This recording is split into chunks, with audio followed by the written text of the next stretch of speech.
Welcome back to the Two Pointers Podcast. I'm Trevor Everett, and I am just as floored as you are after that trade deadline at 3 p.m. Eastern Time. Welcome back. Hope you're doing all right. I am here to just give you my quick 30 minutes or less solo pod for me for the first time in a while. Reactions of the NBA trade deadline that just happened. A lot of things transpired overnight. I'll hit the Russell Westbrook 3-team deal as well from the day before. Just give you my 30-minute or less on what happened throughout the trade deadline, my reactions, things like that, talking about what I think the implications of it are. You'll see a full show. I'll hit a little bit more on maybe some specifics on Monday, next week's early week pod, talking about some of those things, the All-Star snubs, see how that kind of works out. But you'll see the full reaction from me as well on the ball game pod tomorrow. I'm going live with those guys, 9:30 a.m. Eastern Time on their channel and podcast as well. So you'll see that. Check out that show. The link will be in the description below once that goes out. So check out the ball game pod to be able to talk to Chris and those guys. I'm excited to talk to them. The full trade deadline, the NBA, some storylines, things like that. So this will be a quick reaction, just things that went on. Again, I am just as shocked as you are. Before I get into that really quick, there will be a link in the description below as well as on the screen right here. gameday.watch/creator/15 will also be in the description below. It's going to give you the control of my content over the next couple of weeks and months. I really encourage you doing that. The contest or the poll is live through next Wednesday, a week from February 8th. So you'll be able to see what you're able to do. Right now, there's 3 current polls live. I just want a better understanding of my audience, what you guys want to see, what you guys want to hear. The 3 questions that are currently live right there. It's currently a tie, 8-8, so really good turnout so far in just one day. What are you watching more of right now? Let me know on that link in the top of the description, as well as your thoughts in general in the comments. But what are you watching right now more, NBA or college basketball? You'll be able to vote there. You create an email and a password, so you'll be able to vote forever for the lifetime of my game day page. It'll help the interaction for me. And then who's your favorite NBA team? Submit a response. You can also do a new option and submit a video of kind of the why and the story. For those of you that are listening to this that are those 5 Grizzlies fans who are currently leading this poll, the Grizzlies fans are going to be the ones right now that have the most votes. 5 Grizzlies fans, not surprised. 4 Hornets fans, 3 Knicks fans, a Hawks fan, a Lakers fan, a Warriors fan, Pacers fan, a Heat fan, a Cavs fan, Suns, Bulls, Mavs, and Pelicans. So really, really cool representation of the NBA there.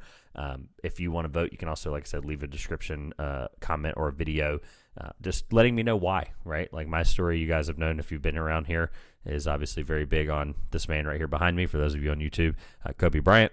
So obviously I'm a Lakers fan. And then the last question before we jump into the trade deadline here on there is, what 2023 NBA draft prospect do you want me to discuss on the next episode of Draft Chat?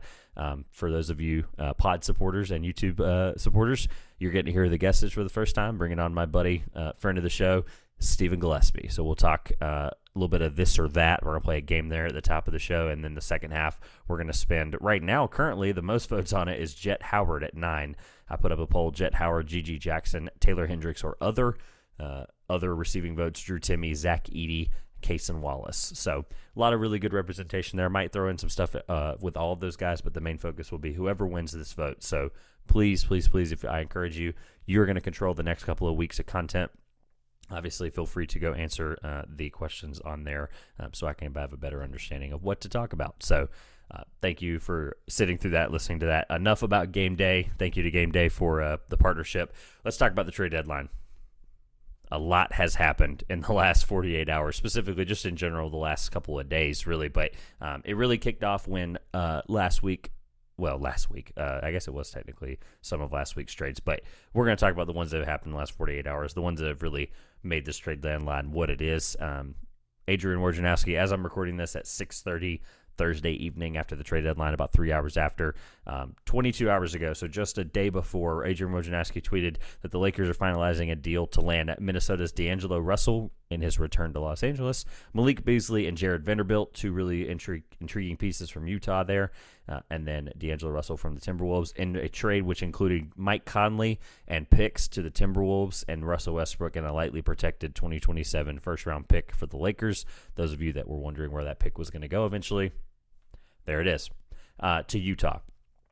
And then a little bit more of a clarity on the compensation there. The Lakers' 2027 first-round pick to the Jazz is top 4 protected. So let's talk about that one first. Let's break down what's going on there. Woj also tweeting the Jazz have assembled a massive package of assets, 15 first-round picks, unprotected or lightly protected, and then have the ability to have $60 million plus in potential cap space around a young core. So I really am happy for all people involved in this trade. Let me start with Russell Westbrook. Obviously, some of the stuff that came out with Darvin Ham after LeBron's game on Tuesday will break the record. By the way, this is the first time doing a pod since that. Obviously, congratulations to LeBron. I mentioned it in my yesterday in the NBA series.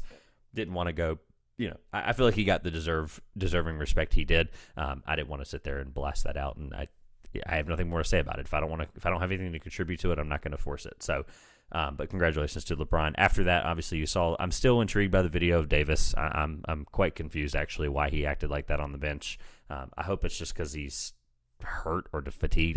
I really hope it's none of that stuff. It was very intriguing to see why he acted like that. Russell Westbrook apparently was quoted as saying, or someone was quoted as saying that he's a vampire in the locker room. So this clears up something for the Lakers. Sure.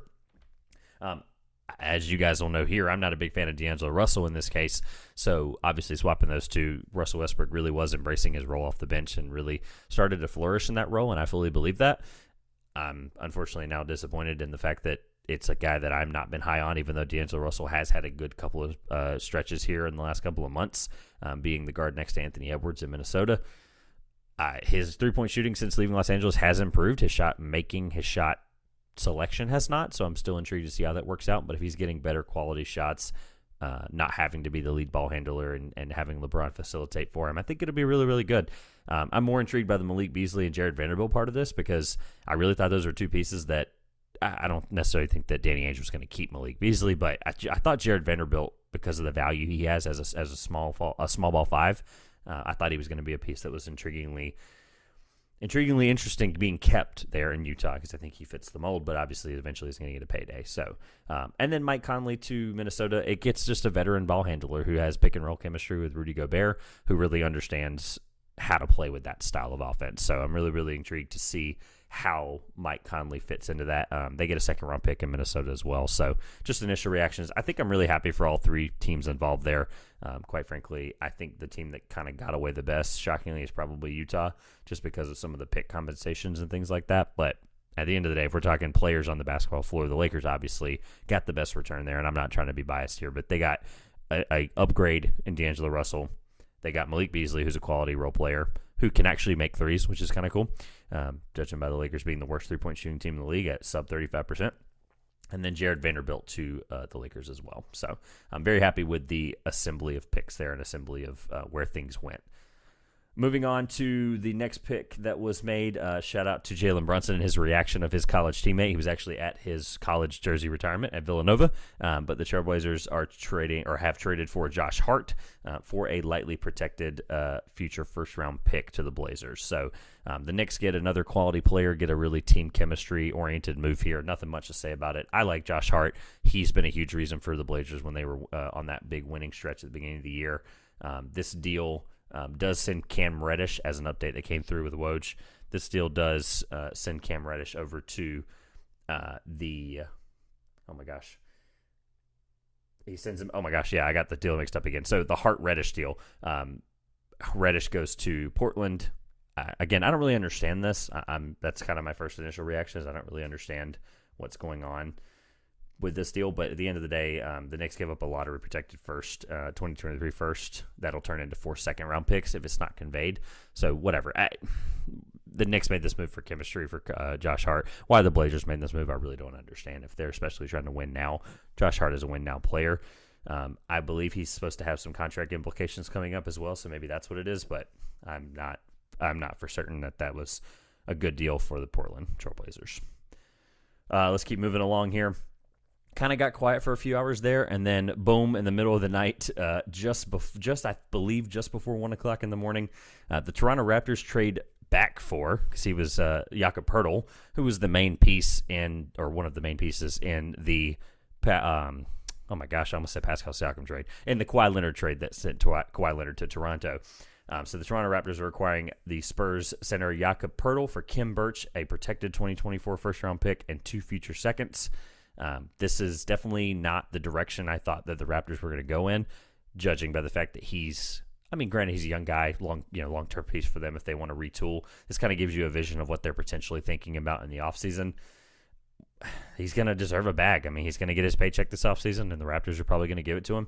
Otherwise, this move makes no sense. But didn't really give up that much for him, I'll be honest. Gives them plenty of flexibility with picks moving forward, except for the protection on the 2024 first might have it convey and all that stuff. So it could get weird for Toronto, but they've got plenty of picks in the future. They're really not log jammed there. They have the flexibility to do what they need to do. Kim Birch is just a backup big rotational piece for them. So Jakob Poeltl, I think it's a great move. Why San Antonio does it, they're not going to pay him, and they don't see him as part of their future. Really good defensive big man, really good rim protector. I was keen on the fact that he should have been going to Denver. Their trade exception fit it really well. If it was obviously just a 2024 pick and some seconds, Denver has that, and they absolutely should have been in that market for him. We'll get to Denver and what they're doing in a little bit here.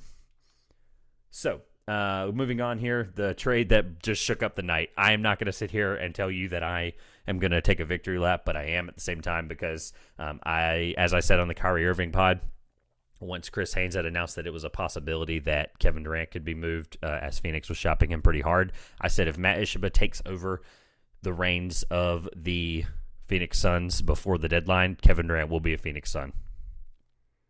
That's 100% what happened. Stachula took over, I believe it was late Monday, early Tuesday, as the I believe it ended up being a majority ownership, which is cool, above 50%. But they did acquire Kevin Durant in a package that was, I believe, went public at like 1:30 in the morning with Shams and Woj. Sorry, those guys don't get any sleep this week. But the package is a conglomerate of, I want to make sure I get this right because it was changed and moved a couple of times, and it gives you an idea of the protections on these picks. But it is Kevin Durant to the Phoenix Suns for a package including Mikal Bridges, Cam Johnson, 4 first-round picks that are all unprotected. Those first-round picks go as 23, 25, 27, and 29. Sources told Wojnarowski and ESPN.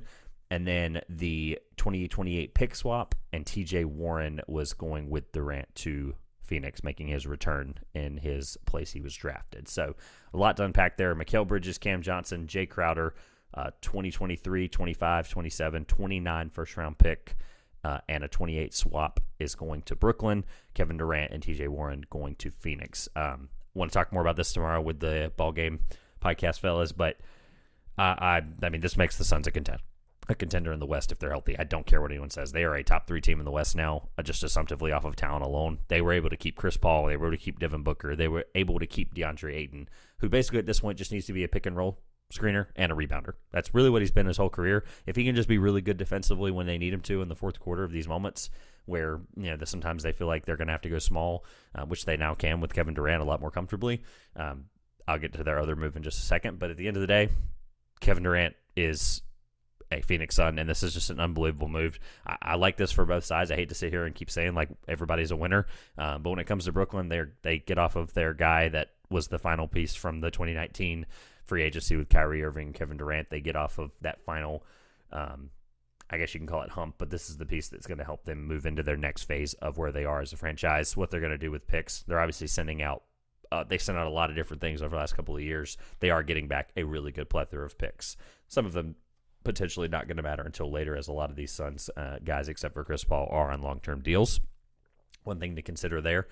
But it's just, no one can predict 5 to 7 years in the future with first-round picks. So really, really happy how this turned out for both sides. I think Brooklyn is now in a position to at least be competitive in the play-in and then decide what they want to do with their, honestly, pretty good just conglomerate of assets now. Not even just picks, just assets and young guys that can play really, really good roles. I can't wait to see Cam Thomas continue to develop and emerge, as he's going to have plenty of playing time with nobody in front of him. He'll have the ball in his hands a lot. Looking forward to that impact as well. The other move that was made is that Shams posted here just after the Kevin Durant deal was the Suns are trading Jay Crowder to the Nets as part of that is not what happened. So I guess that fell through. So let me make sure I get that corrected. We'll go up to the top here. Overnight happened, and we really had nothing crazy move or change for quite some time. And then about 6 hours before about 3 hours before the deadline. The first move that kind of kickstarted the day was that the Boston Celtics acquired big man Mike Muscala from the Oklahoma City Thunder, and this is being sent back from Boston, Justin Jackson, and 2 second-round picks. So Oklahoma City just get 2 second-round picks. They move on a veteran that, quite frankly, has just been there, and this trade is what it is. I think Boston's really excited to just have a guy that can shoot. Muscala's been really good finishing at the rim this year, shooting above 35% from 3. It is what it is. If he does what he does against the Lakers on LeBron's record-breaking night, he was shooting the ball like crazy. I feel like every time he had the ball, it was going in. Maybe that's because I was a fan watching it. But either way, really enjoyed what I saw from Muscala. Great vet. It's been in the league a long time. Nothing really big here. It's just a really good move for Boston, I think. And, of course, Oklahoma City getting more picks. Nothing wrong with that. Right, Sam Presti? All right. Let's keep rolling here. So the Milwaukee Bucks acquired Jay Crowder in a trade. So I guess the correction overnight with the Nets was not correct. The Bucks swooped in, realized Jay Crowder was still available, and they began what we're going to call the 5 second-round pick renaissance of this year's NBA draft, or NBA trade deadline. I'm so flustered I can't talk. But they did acquire Jay Crowder for 5 second-round picks. The Bucks, like I said a couple weeks ago, they are going to be buyers at the deadline. Go in and get their guy at that 3-and-D wing position that can shoot threes, hopefully at a better clip than he has been before he sat out this year. Jay Crowder is a really good piece, though. He was obviously one of the guys that did struggle in the Phoenix and Dallas series last year. So I'm not going to freak out over this move, but it's just another body they can throw at Eastern Conference wings and forwards like Jason Tatum, Jaylen Brown, etc. Really like this move for Milwaukee. As long as Jay Crowder gets his stuff together, he is going to have to get back into whatever you want to call it, game shape or game flow or whatever, because he hasn't played since last year.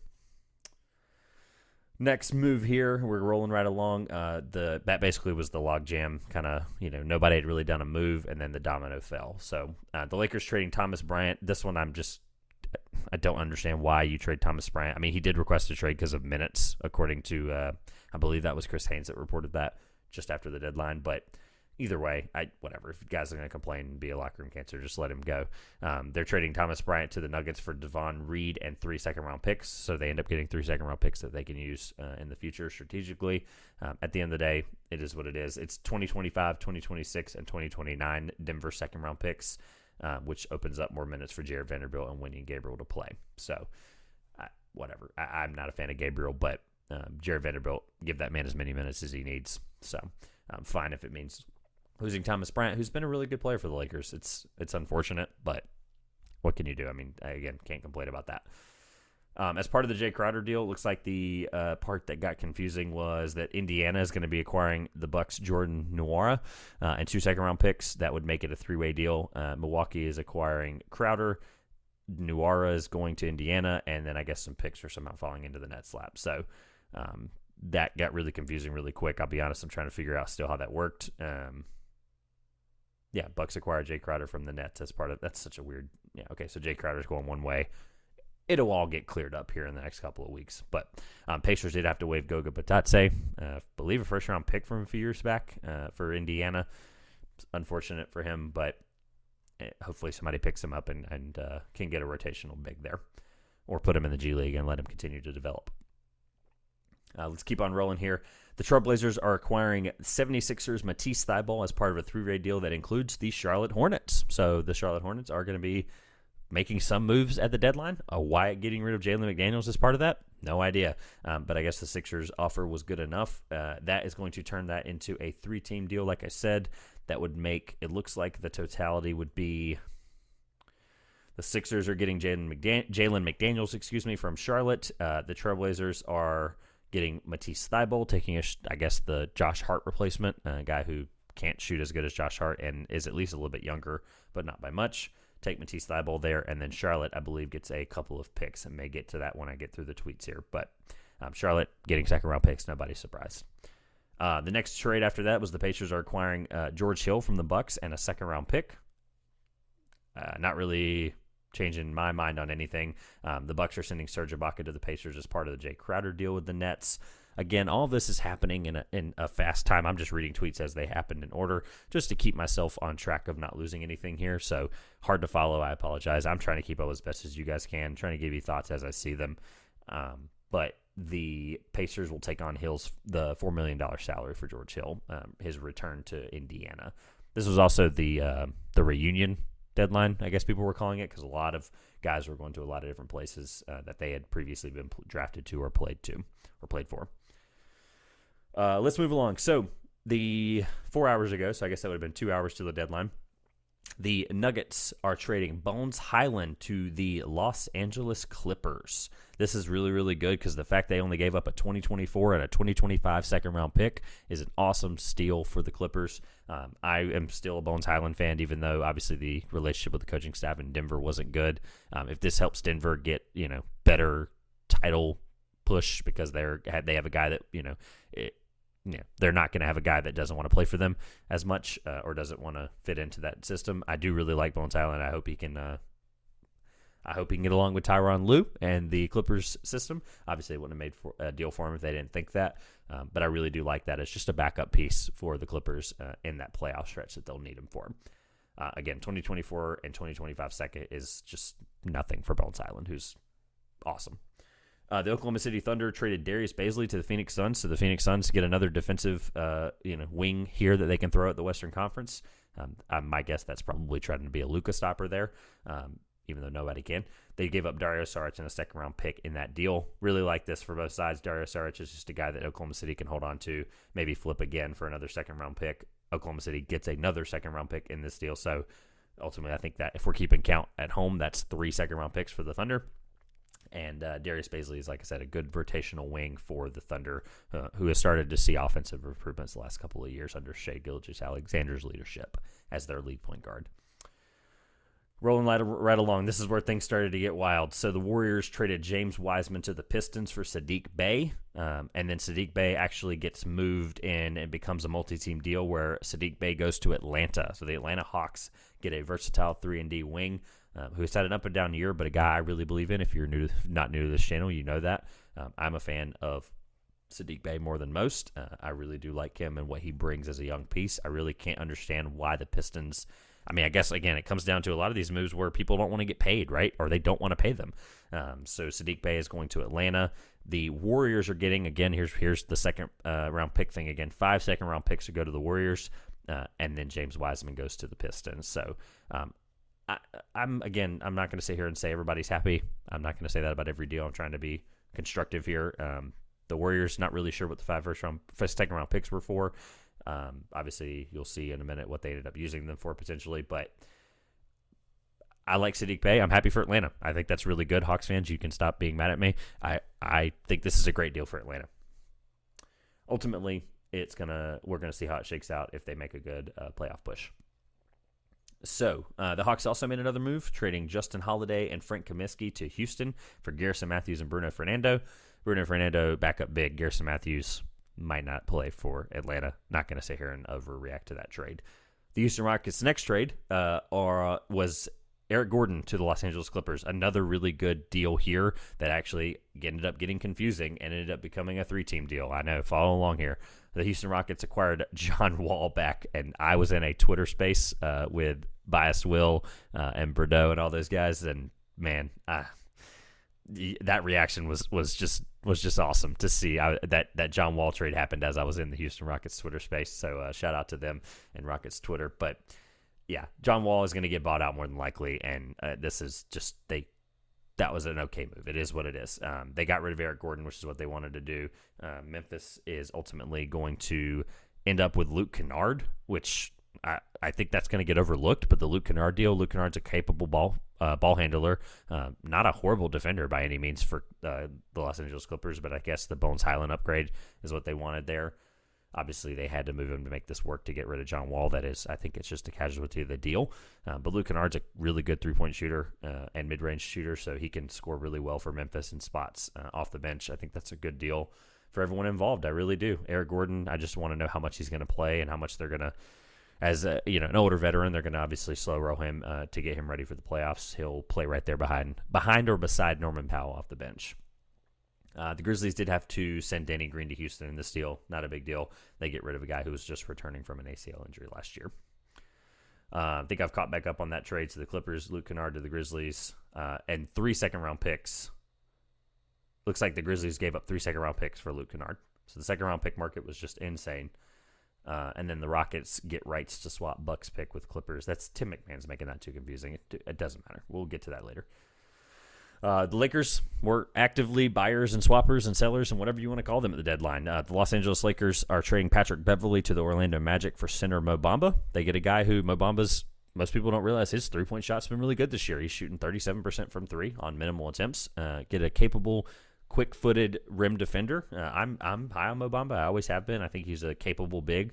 I think he fits really well next to LeBron too. Versatile, very athletic, knows how to get into spots, into drop coverage. But Patrick Beverley, sad to see him go as a guy who I've always I never rooted against him. He always got on my nerves. And at the end of the day, it sucks to see him go. I was really starting to see his relationship there with the locker room and LeBron. I was really enjoying that. So sad to see him go. The Lakers are sending second-round draft compensation with Patrick Beverley to Orlando for Mo Bamba, which, like I said, was a good move, I think, all around for everybody. Rolling right along. The San Antonio Spurs traded Josh Richardson to the New Orleans Pelicans. This was for Devontae Graham and 4 second-round picks. I think the price for Josh Richardson might be a little high, but the Spurs get a really good deal here with 4 second-round picks as they're retooling and rebuilding fully here. I think they're just completely in on the rebuild. So, complication earlier with the Warriors James Wiseman deal. The Pistons had to send Kevin Knox to the Warriors just to make that work. But Knox may be on the move, it sounds like. Doubt it's a buyout. That was included there before the deadline. Keeping on rolling, the Hornets traded Mason Plumlee to, which is crazy because he's been a really good big this year.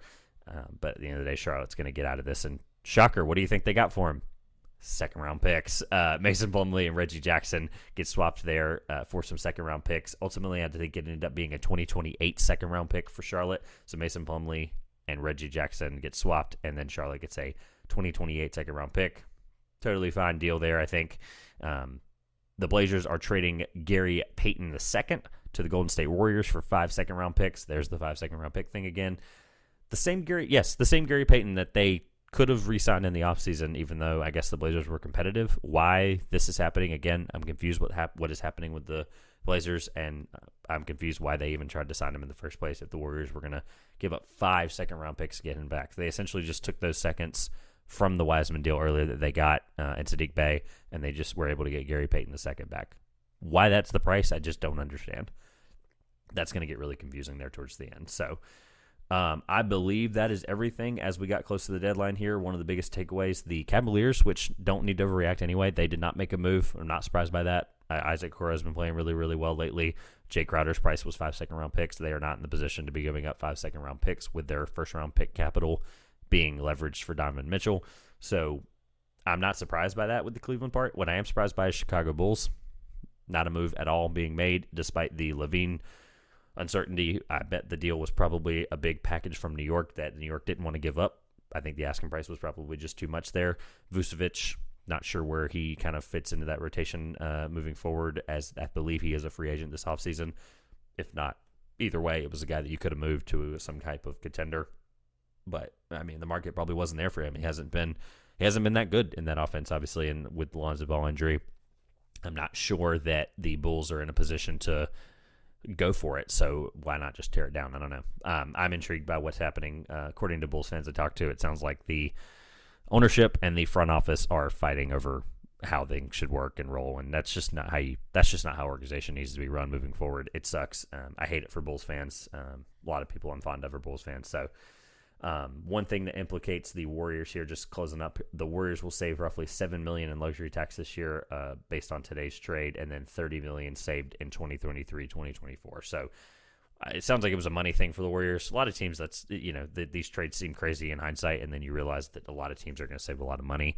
Obviously, they would start getting into the repeater tax, and it would just be way too much money. So not that Bob Myers and, obviously all of those guys over there in Golden State aren't going to want to pay that, but it just gets expensive when you're paying Steph, Draymond, and Clay so much money anyway. It starts to get hard to build a franchise around that. So I think I kept it just over 30 minutes. So let me know your thoughts below in the comments or on Twitter or anywhere else that you are watching this video or listening to this podcast. Let me know your thoughts on the trade deadline, what your team did, what your team didn't do, what they should have done. as well as, again, don't forget to click the link in the top of the description for game day to let me know your thoughts on what you're watching more of right now, your favorite team, and then who I should talk about on Draft Chat with Stephen G in a few weeks. So all of that stuff will be linked in the description below. Hope you had a great NBA trade deadline. Thank you for listening. Thank you for watching. We'll see you soon.